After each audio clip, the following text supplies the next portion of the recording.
আসসালামু আলাইকুম চতুর্থ শ্রেণীর শিক্ষার্থীবৃন্দ। আজকে আমরা বৃহত্তম এবং ক্ষুদ্রতম থেকে বৃহত্তম ক্রমে সাজিয়ে চিহ্ন দ্বারা প্রকাশ করব। এখন আমাদেরকে প্রথমেই সংখ্যা কোনটি বড়, কোনটি ছোট, কোনটি বড় নয়, কোনটি ছোট নয়, এগুলোকে আগে এখানে জানতে হবে। এখন আমরা নিশ্চয়ই কোন অঙ্কটি বড়, কোন অঙ্কটি ছোট সে সংখ্যাটা জানতে পারবো। আমাদের আগে প্রথমে এখানে সংখ্যাগুলো লেখার পরে গুণে দেখতে হবে সর্বোচ্চ সংখ্যাটি কত এবং তার পরবর্তী সংখ্যাটি কত। যখন আমরা এটি হিসাব করব, আমরা আগে সংখ্যাগুলোকে খাতায় তুলি। ৯৮,৪২৭, ৫৬,৭৭৯, ৬০,৩৩৫,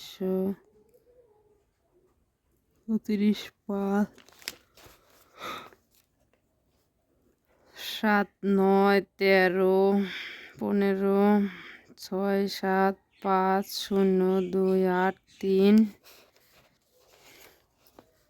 ৯, ৭, ৬, ৫, ৩, ৮, ৯, ১, ৪, ৯, ৮। আগে আমরা সংখ্যাগুলো খাতায় তুলে ফেললাম, একদম সহজ। প্রথমে আমাদেরকে বলছে যে এই কোনটি বেশি সুবিধাজনক, কমা ব্যবহার করে নাও, উপরে নিচে সাজাও। আমাদের আগে বক্সের মধ্যে সাজাতে হবে। যাই হোক, আমরা আগে সব সংখ্যাগুলোর কতগুলো অঙ্ক আছে সেটা গুনবো। সেটা যখন গুনে নিশ্চয়ই ছোট বড়, বেশি সংখ্যা ছোটই হোক বড়ই হোক সেটা সবসময় বড়, কারণ তার স্থানীয় মান সবসময় বড়। একক, দশক, শতক, হাজার, অযুত, লক্ষ, ১, ২, ৩, ৪, ৫, ৬টা সংখ্যা আছে এখানে। একক, দশক, শতক, হাজার, অযুত, এখানে একটা ঘর কম আছে। একক, দশক, শতক, হাজার, অযুত, লক্ষ, নিযুত। এখন লক্ষ ছাড়িয়ে এখানে আছে নিযুত, তাহলে না আরেকটি সংখ্যা বড় আছে। একক, দশক, শতক, হাজার, অযুত, লক্ষ, এটা আবার এটা লক্ষের সমান। একক, দশক, শতক, হাজার, অযুত, লক্ষ, এটাও লক্ষের সমান। একক, দশক, শতক, হাজার, অযুত, এটা আবার ছোট। আর সর্বশেষ একক, দশক, শতক, হাজার, অযুত, এটাও আছে ছোটর ঘরে। এখন এই ছোটর থেকে আমাদের আগে আমরা যদি এই ঘরটা ফিল আপ করি, তাহলে আমরা আগে একটা বক্স বানিয়ে নিই খাতায়। এখন আমরা বইয়ের মতো একটি ছক খাতায় তা নিয়ে নিয়েছি। এটাকে আমরা আগে পূরণ করে দেখি। প্রথম সংখ্যাটা আমরা লিখি ৯, ৮, ৪, ২, ৭। দ্বিতীয় সংখ্যাটি লিখি ৫, ৬, ৭, ৮, ৯। তৃতীয় সংখ্যাটি লিখি ৬, ০, ২, ৩,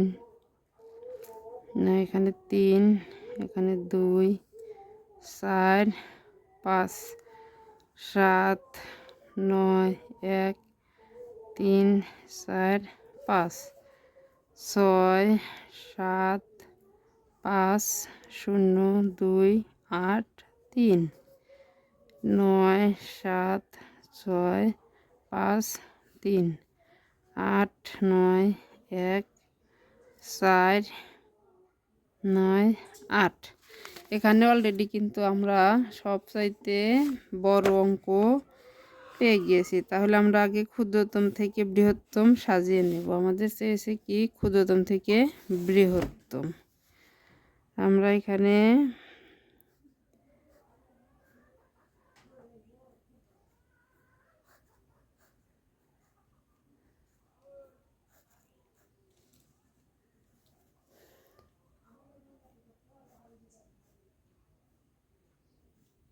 এক,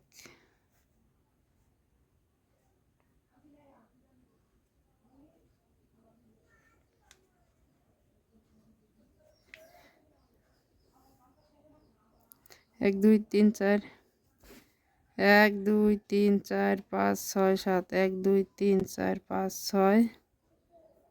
এখানে আরো একটি সংখ্যা হবে ৭। এটা আমরা ক্ষুদ্রতম থেকে বৃহত্তম হতম। তাহলে আমাদের সবচাইতে ছোট সংখ্যা কত? আমরা ছোটর ঘরগুলো চিহ্নিত করব। মানে ছোট আমাদের এই ঘর থেকে আমরা শুরু করি। আমাদের এককের ঘর মানে একক, দশক, শতক, হাজার, অযুত। অযুতের ঘরে সবচাইতে ছোট আছে কত আমাদের, সেটা আমরা খুঁজবো এখন। অযুতের ঘরে আমাদের সবচাইতে ছোট আছে 5। তাহলে আমাদের এখানে লিখতে হবে 5679। এটা আমাদের শেষ। একক, দশক, শতক, হাজার, অযুত। তাহলে 56,769। এটা শেষ। তারপরের সংখ্যা কত আমাদের? এইটা 9, এটাও 9। এখন আমরা এই দুইটা সংখ্যার মধ্যে তুলনা করব। যেখানে 800, 700, তাহলে এটি আমাদের তৃতীয় বৃহত্তম সংখ্যা হবে এইটা।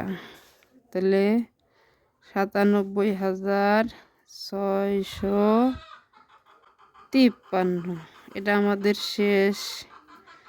এখন তাহলে আমাদের নিশ্চিত দ্বিতীয় সংখ্যা এটা 98,427। এটা আমাদের শেষ। আমাদের তৃতীয় সংখ্যা। এখন আমরা 2 ঘরের তুলনা করবো। এটা 6,000। তাহলে এটাই ছোট।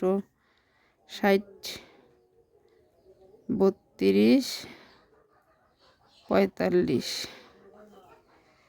এটা আমাদের শেষ। তারপরে আছে এটা এখন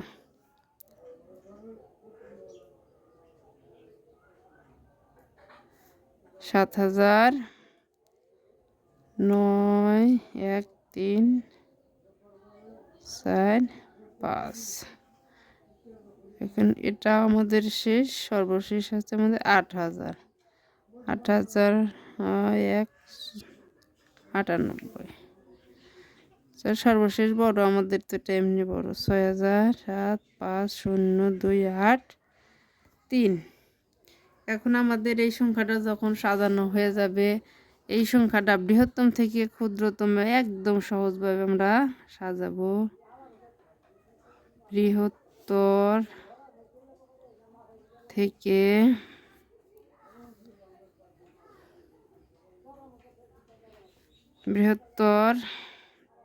ক্ষুদ্রতর।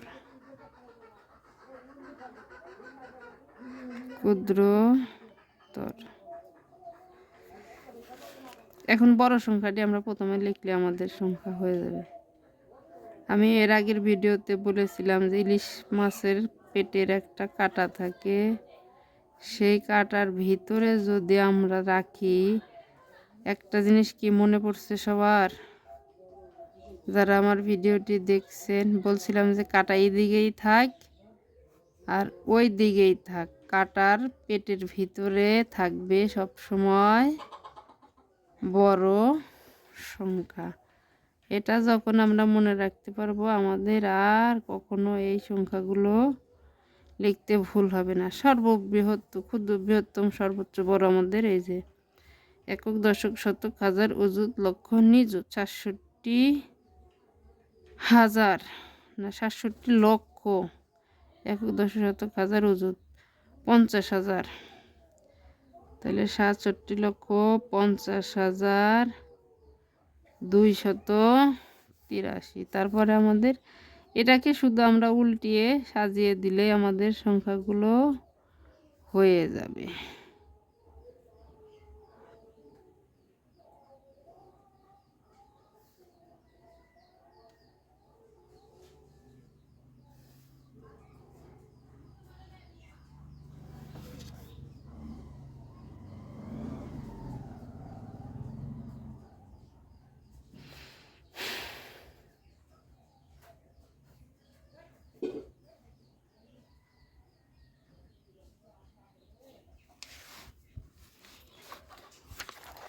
এই হলো আমাদের একদম সহজে অঙ্ক।